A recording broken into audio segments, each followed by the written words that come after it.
بسم اللہ الرحمن الرحیم۔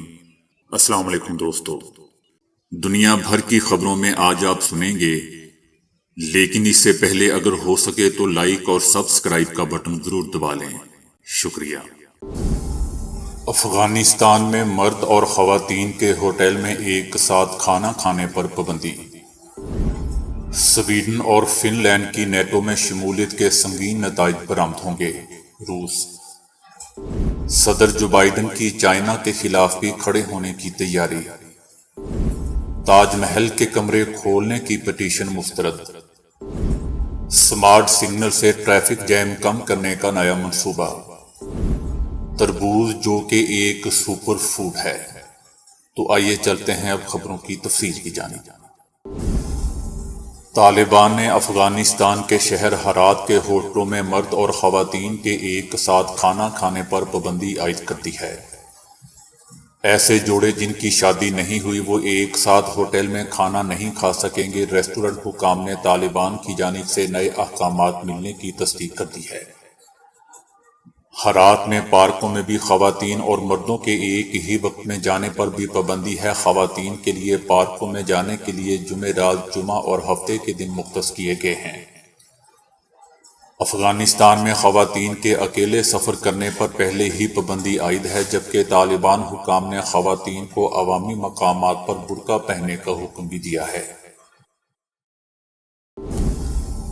یورپی ملک فن لینڈ نے نیٹو اتحاد میں شمولیت کا فیصلہ کر لیا ہے، جبکہ سویڈن بھی عنقریب اس بارے میں فیصلہ کرنے والا ہے۔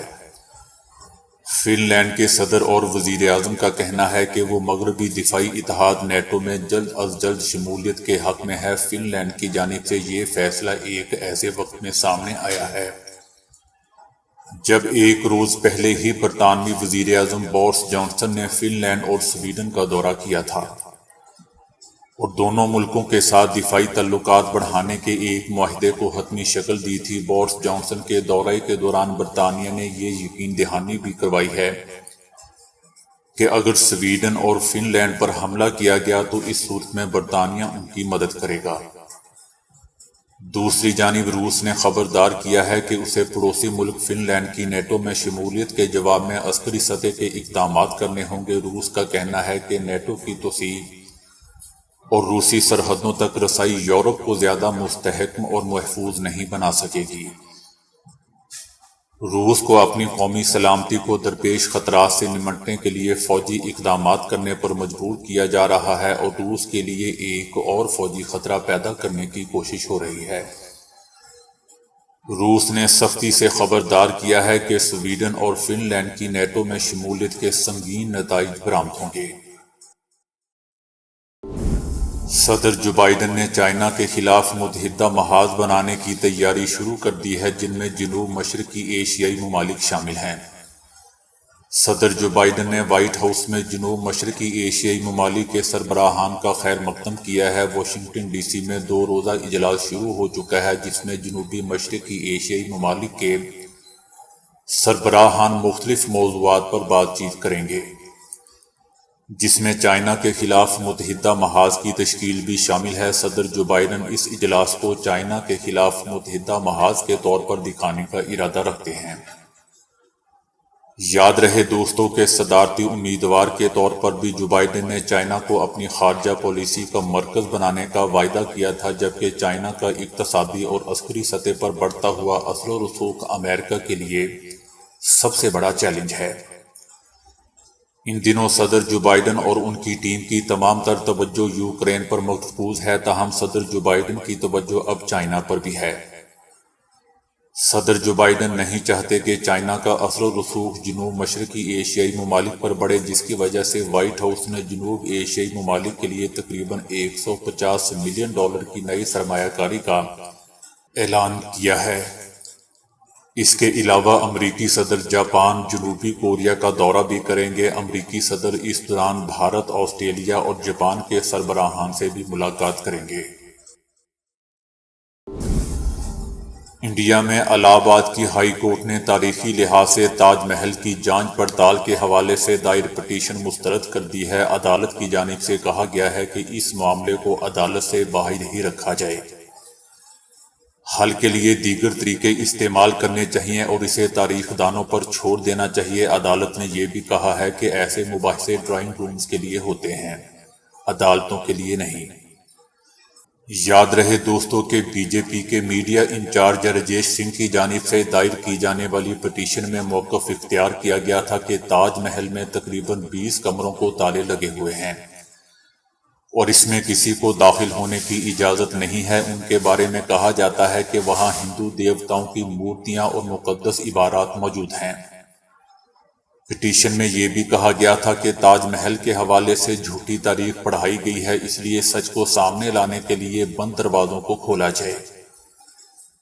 چند روز بعد 11 مئی کو بھارتیہ جنتا پارٹی کی رکن پارلیمان دیا کماری نے دعویٰ کیا تھا کہ جس زمین پر تاج محل تعمیر کیا گیا وہ جے پور کے شاہی خاندان کی ملکیت تھی۔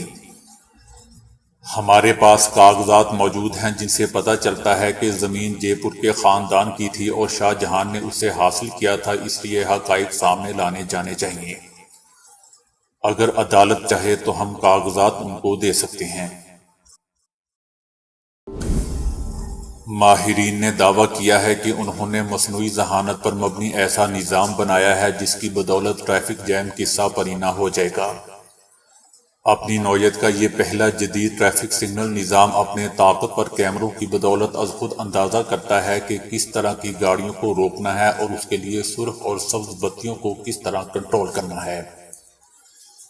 گنجان آباد شہروں کی طرح دنیا میں آبادی کا بڑا حصہ ٹریفک جیم میں اپنا قیمتی وقت ضائع کر دیتا ہے اور یہ ٹیکنالوجی اسی بڑے مسئلے کو حل کرتے ہوئے تیار کی گئی ہے۔ سبز بتی کے انتظار میں لاکھوں کروڑوں روپے کا ایندھن الگ ضائع ہوتا ہے۔ سافٹ ویئر پوری کوشش کرتا ہے کہ وہ سگنل کو کچھ اس طرح استعمال کریں کہ کاریں کسی رکاوٹ یا ٹکراؤ کے بغیر آگے گزرتی رہیں۔ مصنوعی ذہانت آرٹیفیشل انٹیلیجنس کی بنا پر ٹریفک سگنل کو از خود چلانے والا یہ نظام سڑک پر لگے سینسر سے کاروں کی تعداد نوٹ کرتا ہے اور اس پر رد عمل دیتا ہے، یعنی گاڑیوں کو شمار کر کے اپنا کام کرتے ہوئے بہتر فیصلہ کر دیتا ہے۔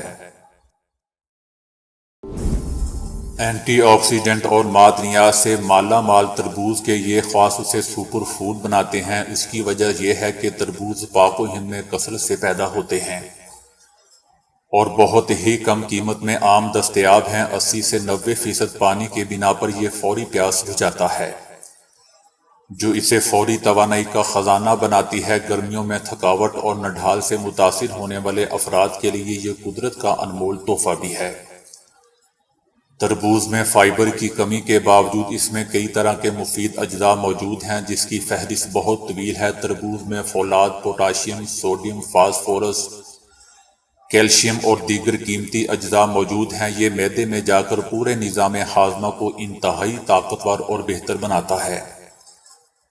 کئی تحقیقات سے ثابت ہے کہ یہ کینسر کی راہ میں رکاوٹ ہے۔ سب سے بڑھ کر دل کے لیے بہت مفید ہے۔ اس میں موجود بعض اجزاء جلد کو خوبصورت بناتے ہیں۔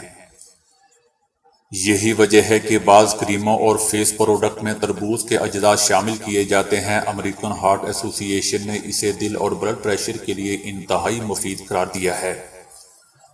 تربوز میں موجود لائسوپن اور دیگر اقسام اینٹی آکسیڈنٹس کی بدولت یہ شوگر کا خطرہ بھی ٹالتا ہے۔ یہی لائسوپن سخت دھوپ میں جلد کو جھلسنے سے بھی بچاتا ہے۔ تربوز کا باقاعدہ استعمال جوڑوں کے درد سے بھی محفوظ رکھنے میں اہم کردار ادا کرتا ہے۔ تربوز میں وٹامن اے کی اچھی مقدار موجود ہوتی ہے جو آنکھوں اور بصارت کے لیے بہت ضروری ہے۔ تربوز کئی طرح کے امائنو ایسڈ سے بھی بھرپور ہے جو ورزش کرنے یا کام کرنے کی قوت فراہم کرتے ہیں۔ یونیورسٹی آف ٹیکساس کے سائنسدانوں نے ہفتے میں 1 مرتبہ انسولین تھراپی کے انسانوں پر کامیاب تجربات کیے ہیں جو ایک انقلابی طریقہ ثابت ہوں گے۔ شوگر کے شکار افراد کو ہر روز انسولین کا ٹیکہ درکار ہوتا ہے، لیکن اب ایک نئی تھراپی کے 2 تجربات بہت کامیاب ثابت ہوئے ہیں۔ ان تھراپی میں ہفتے میں صرف 1 ٹیکہ درکار ہوتا ہے اور طبی آزمائش اب تک کامیاب اور محفوظ ثابت ہوئی ہے جو مرض کو خاصی حد تک یعنی 7 روز تک کنٹرول کر سکے گی۔ اس سے روزانہ ٹیکہ لگانے کی مصیبت سے نجات مل سکے گی۔ دنیا بھر میں شوگر کے کروڑوں مریض انسولین انجیکشن کے ذریعے خون میں گلوکوز کی مقدار قابو میں رکھتے ہیں۔ روزانہ کی بنیاد پر انسولین کا ٹیکہ ہی اس ضمن میں ایک بڑی رکاوٹ ہے جسے بحال رکھنا مشکل ہوتا ہے۔ جامعہ ٹیکساس میں واقع ساؤتھ ویسٹرن میڈیکل سینٹر سے وابستہ پروفیسر الدیکو لنگوے نے یہ کام کیا ہے۔ ان کے مطابق روایتی انسولین کا علاج کسی بوجھ سے کم نہیں ہے، لیکن اس ضمن میں ہفتے میں ایک مرتبہ کا ٹیکہ ایک بڑی پیش رفت ہے۔ پاکستان نے کہا ہے کہ پاکستان اتنی کمزور ریاست نہیں ہے کہ اسرائیل کو تسلیم کر لے۔ بعض عرب ممالک نے خارجی اور داخلی مجبوریوں پر اسرائیل کو تسلیم کیا ہے۔ پاکستان نے پالیسی اور مفادات کو دیکھنا ہے، ہمیں جوہری عسکری طاقت کی پالیسی تبدیل کرنے پر مجبور نہیں کیا جا سکتا۔ پاکستان کا مزید کہنا ہے کہ عرب ممالک کے اقدام سے مقبوضہ وادی پر ان کی حمایت کمزور پڑ سکتی ہے۔ فلسطینی حق خود ارادیت کی حمایت کے اصولی موقف سے ہم انحراف نہیں کر سکتے۔ ماہرین کا کہنا ہے کہ خواتین میں تنہائی سماجی علیحدگی سے موت کا امکان بہت زیادہ ہو جاتا ہے۔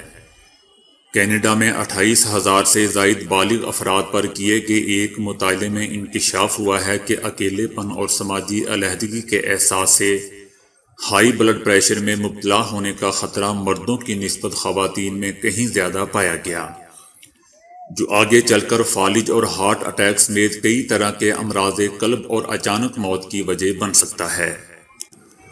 یونیورسٹی آف برٹش کولمبیا میں 45 سے 85 سال کے 28,238 افراد کا ڈیٹا گنگالا گیا۔ ڈیٹے کے تجزیے سے معلوم ہوا کہ اکیلی رہنے والی ایسی خواتین جن کے سماجی رابطے بہت ہی کم تھے اور جو مہینے میں 2 یا 2 سے کم مرتبہ تقریبات یا میل ملاقات میں شریک ہوتی تھیں، ان میں ہائی بلڈ پریشر کا خطرہ ایسی خواتین سے بہت زیادہ تھا جو زیادہ میل ملاپ رکھنے والی مختلف تقریبات میں زیادہ شریک رہنے والی تھیں۔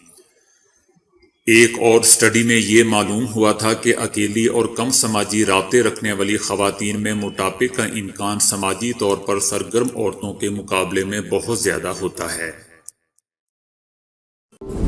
امریکی ماہرین نے دریافت کیا ہے کہ ہر وقت شدید مصروفیت کی طرح بہت زیادہ فراغت بھی صحت کے لیے نقصان دہ ہوتی ہے، جس کا نتیجہ اعصاب پر مسلسل دباؤ کی صورت میں ظاہر ہوتا ہے۔ یہ تحقیق journal of personality and social psychology کے تازہ شمارے میں شائع ہوئی ہے، جس کی مرکزی مصنفہ مریسا شریف ہیں۔ آرٹیکل میں بتایا گیا ہے کہ روزانہ کئی گھنٹے فارغ رہنے والوں میں اپنے فضول اور ناکارہ ہونے کا احساس جنم لیتا ہے، جو وقت گزرنے کے ساتھ ساتھ شدید تر ہو کر ذہنی اور جسمانی کے مختلف مسائل کی وجہ بنتا ہے۔ اس تحقیق میں ملازمت پیشہ اور کاروباری امریکیوں پر کیے گئے مختلف مطالعات سے جمع کی گئی معلومات کا جائزہ لیا گیا، جس میں 21,736 امریکیوں میں مصروفیت اور فراغت کے بارے میں معلومات حاصل کی گئی تھی۔ تجربات کا مقصد یہ جاننا تھا کہ روزانہ 15 منٹ، 3.5 گھنٹے اور 7 گھنٹے فارغ رہنے والوں کی ذہنی اور جسمانی صحت پر کیا اثرات مرتب ہوتے ہیں۔ یہ بات سامنے آئی ہے کہ جن افراد کے پاس عموماً بہت کم فرصت ہوتی ہے وہ شدید اعصابی تناؤ میں مبتلا رہتے ہیں، جس کا اثر ان کی صحت پر پڑتا ہے۔ لیکن حیرت انگیز طور پر روزانہ بہت زیادہ فارغ رہنے والے بھی اسی کیفیت کا شکار تھے۔ ان کا کہنا تھا کہ طویل عرصے تک روزانہ فراغت کی وجہ سے وہ خود کو بیکار محسوس کرنے لگے تھے۔ مسلسل اسی کیفیت میں رہنے کی وجہ سے ان لوگوں میں اعصابی تناؤ زیادہ ہوا اور ان کی صحت بھی خراب رہنے لگی۔ البتہ وہ لوگ جنہوں نے اپنا فارغ وقت مختلف مشاغل اور ورزش وغیرہ میں صرف کیا، انہیں یہ شکایت نہیں ہوئی۔ یہ تحقیق ثابت کرتی ہے کہ صرف بہت زیادہ مصروفیت ہی نہیں بلکہ حد سے زیادہ فراغت بھی انسان کے جسم اور دماغ کے لیے نقصان دہ ہوتی ہے۔ اگرچہ اس کے اثر انداز ہونے کا طریقہ کار شدید مصروفیت کے مقابلے میں ضرور مختلف ہوتا ہے، لیکن عملی طور پر نتیجہ وہی ہوتا ہے۔ لہذا بہتر یہی ہے کہ اگر ہمارے پاس بہت زیادہ فارغ وقت ہو تب بھی ہم اسے مسلسل آرام اور فضولیات میں ضائع نہ کریں، بلکہ اچھی اور مثبت سرگرمیوں میں صرف کریں۔ تو دوستو ابھی کے لیے اتنا ہی۔ ویڈیو کو لائک اور شیئر کرنے کا بہت بہت شکریہ۔